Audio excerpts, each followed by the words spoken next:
Hello and welcome. आप सीख रहे हो AWS RDS। जब आप AWS RDS इंस्टेंस बनाते हो तो हमें कई सारे ऑप्शंस मिलते हैं। हम वो सभी ऑप्शंस को स्टेप बाय स्टेप सीख रहे हैं, थियोरेटिकली एंड प्रैक्टिकली। आज हम स्पेसिफिकली बात करने वाले हैं सेटिंग स्टेप के बारे में। सबसे पहले मैं आपको ये दिखा देता हूँ कि ये सेटिंग स्टेप मिलेगा कहाँ से। उसके बाद उसके सभी ऑप्शंस के बारे में स्टेप बाय स्टेप हम चर्चा करेंगे। सबसे पहले अभी मैं AWS RDS में हूँ। यहाँ पे अगर मैं नया डेटाबेस इंस्टेंस बनाने जाऊँगा, जैसे कि मैं यहाँ पे करूँगा क्रिएट डेटाबेस। अब यहाँ पे है ना, हम अरोरा के बारे में बात नहीं करेंगे क्योंकि उसके लिए पूरी एक सेपरेट सीरीज होगी। हम ऑल अदर DB इंस्टेंस के बारे में बात करेंगे। अब देखिए यहाँ पे जैसे मैंने सिलेक्ट किया MySQL। अब अवेलेबिलिटी एंड ड्यूरेबिलिटी टैब के बारे में हमने ऑलरेडी बात कर ली है। तो देखिए यहाँ पे मिलता है सेटिंग स्टेप। सेटिंग स्टेप में ये सारे ऑप्शंस है जिसको हमें देखना है, थियोरी भी करना है, प्रैक्टिकल भी करना है। So let's start.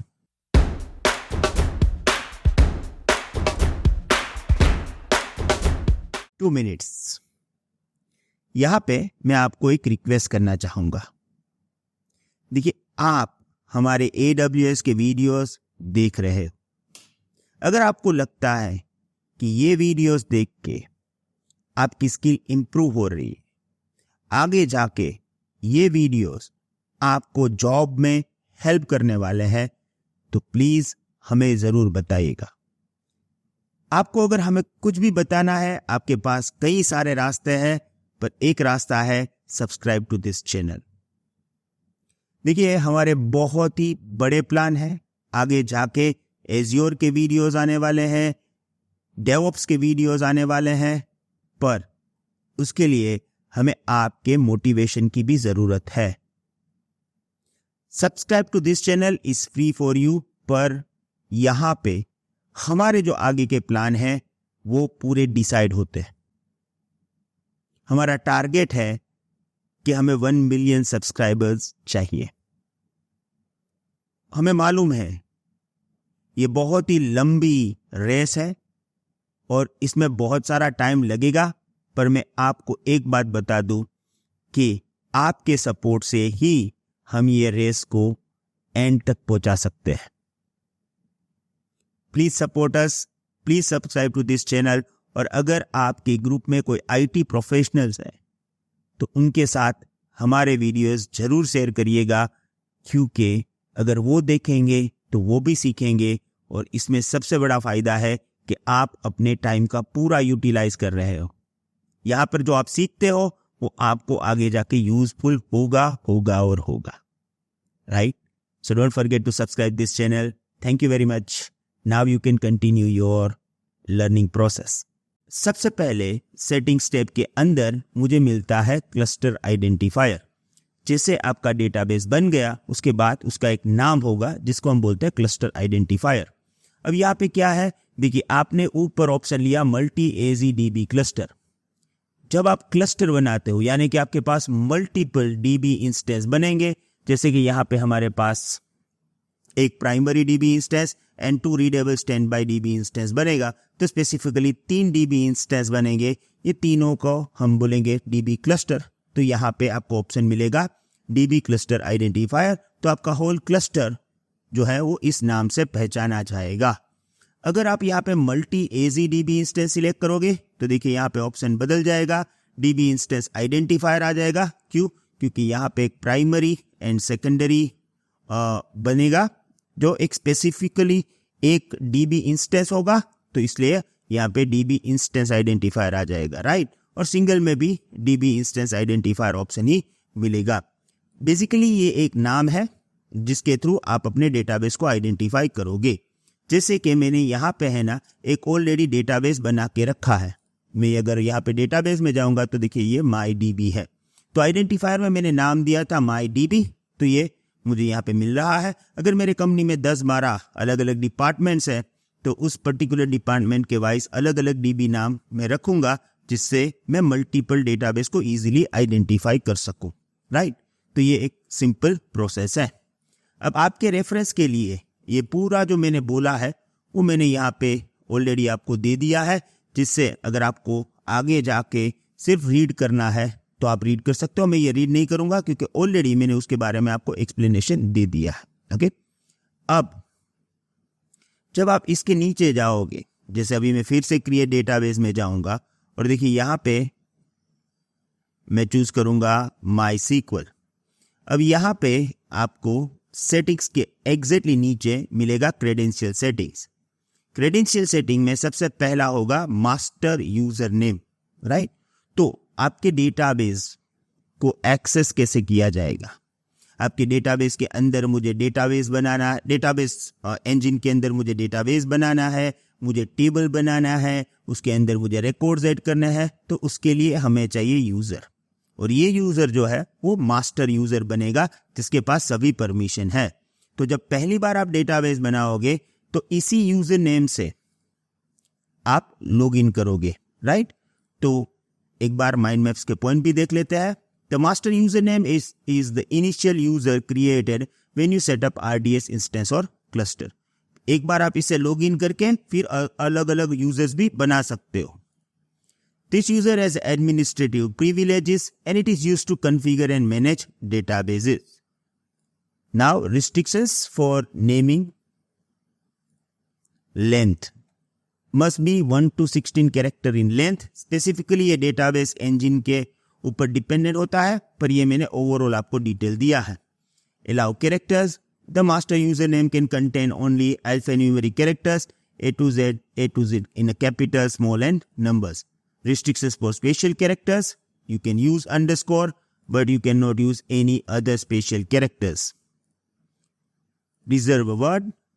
Certain names are reserved for AWS and cannot be used as a master username. This includes system-related data-specific reserved words that conflict with the database system and administrative operations.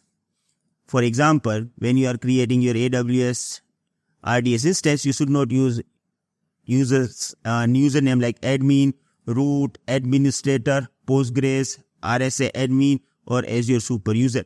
ऐसे कोई भी नाम आप है ना use मत करिएगा, क्योंकि नॉर्मली सब लोग यूज भी करते हैं और हालांकि वो अलाउड भी करेगा। जैसे कि अगर मैं बात करूं एडमिन तो डिफॉल्ट है, राइट। तो इसको डिफॉल्ट यूज करना अच्छा नहीं है, उसको यूज नहीं करिएगा, राइट। जैसे अभी मैं बताऊं, अगर आप पोस्टग्रे बनाओगे तो यूजर नेम है ना वो क्या आ जाएगा, पोस्टग्रे बाय डिफॉल्ट, राइट, पोस्टग्रेस। अब आप बोलोगे यहाँ पर तो आपने बोला है ना ये शुड है, इसका मतलब है ये आपको यूज नहीं करना चाहिए। सर्टेन ऐसा है जो आप यूज ही नहीं कर सकते, ये सब आप यूज कर सकते हो पर आप यूज मत करिएगा क्योंकि वो सिक्योरिटी के लिए अच्छा नहीं। हालांकि आपको जो भी रखना है आप यूजर नेम रख सकते हो, राइट।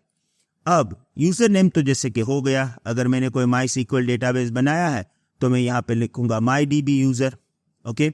पर यहाँ पे जब आप पासवर्ड देते हो, क्योंकि यूजर नेम के साथ पासवर्ड तो होना ही चाहिए, तो जब आप पासवर्ड देते हो तो आपके पास दो ऑप्शंस है, राइट। तो उसके बारे में हम देखते हैं। क्रेडेंशियल मैनेजमेंट, देखिए यहाँ पे ये ऑप्शन है क्रेडेंशियल मैनेजमेंट। अब यहाँ पे क्रेडेंशियल मैनेजमेंट में भी दो ऑप्शंस है। Credential management refers to how you handle the database master user name and password which are used to access. यही यूजर नेम पासवर्ड से आप पूरा डेटाबेस एक्सेस कर पाओगे। You have two options for managing these credentials. One, manual management and automated management using AWS Secret Manager. अब आप इसको manual बोलो या सेल्फ मैनेज बोलो, सेम ही है। तो हम पहले बात करते हैं सेल्फ मैनेज की। अब देखो सेल्फ मैनेज में क्या होता है, आपने यहाँ से सेल्फ मैनेज किया और जो आपको पासवर्ड रखना है वो आप रख सकते हो। जैसे कि अगर मुझे पासवर्ड रखना है Indian 123, तो ये मेरे डेटाबेस का पासवर्ड हो गया।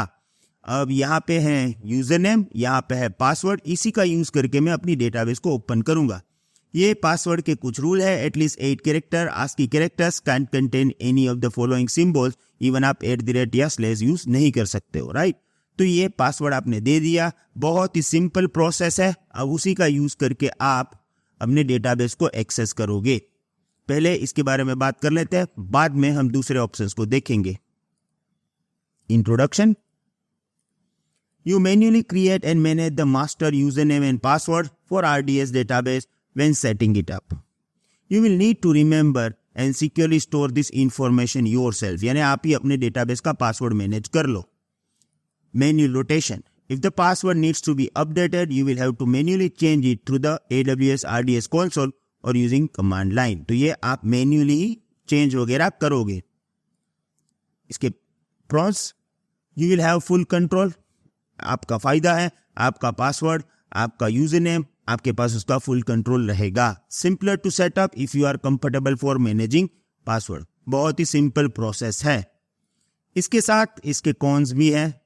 कॉन्स क्या है? You must securely store and rotate the credential yourself. Any changes to password have to be manually updated in all application or services that rely on the database connection, and higher risk if you forget to rotate and update credential. ये है ना, ये actually secure नहीं है. Security के लिए क्या है? हमारे पास दूसरा ऑप्शन है, manage in AWS secret manager. इसके बारे में हम आगे बात करेंगे. पहले मैं चाहता हूं कि आप इसको प्रैक्टिकली समझ ले, क्योंकि क्या होता है ना, कोई भी चीज आप प्रैक्टिकली समझते हो तो आपको आइडिया आ जाता है कि हाँ, मैं ये बात कर रहा था, ये यहाँ पे प्रॉब्लम है ना, तो वो समझने में इजी होगा. अब इसको समझने के लिए मैंने यहाँ पे क्या किया है, मैंने है ना एक एप्लीकेशन रेडी रखी है. Sorry to interrupt you, I know that video बहुत ही इंटरेस्टिंग है, पर अगर आप ये 100 डेज चैलेंज के सभी वीडियोस पूरे देखना चाहते हो तो हम आपको 2 ऑप्शंस दे रहे हैं. ऑप्शन नंबर 1, हमारी वेबसाइट www.cloudfoxhub पे चाहिए. वहाँ पे आपको एक 100 डेज यूट्यूब चैलेंज कोर्स मिलेगा, उसको सब्सक्राइब करिए. हमारा प्राइस बहुत ही कम है, जस्ट 499 रुपीज़. ये जो भी वीडियोस हम यहाँ पे YouTube पे डालते हैं, वही फुल वीडियो आपको इस पर्टिकुलर कोर्स में मिलेगा. 240 वीडियोस टोटल मिलेंगे. दूसरा, एक बहुत ही अच्छा ऑप्शन है जो हम आपको YouTube के थ्रू देंगे. Now you can join our YouTube elite membership program as well. ये मेंबर बनने के लिए आप हमारी YouTube चैनल CloudFox हिंदी पे जाइए. वहाँ पे एग्जैक्टली सब्सक्राइबर बटन के बाजू में आपको एक ज्वाइन बटन मिलेगा. वहाँ पे ज्वाइन करिए.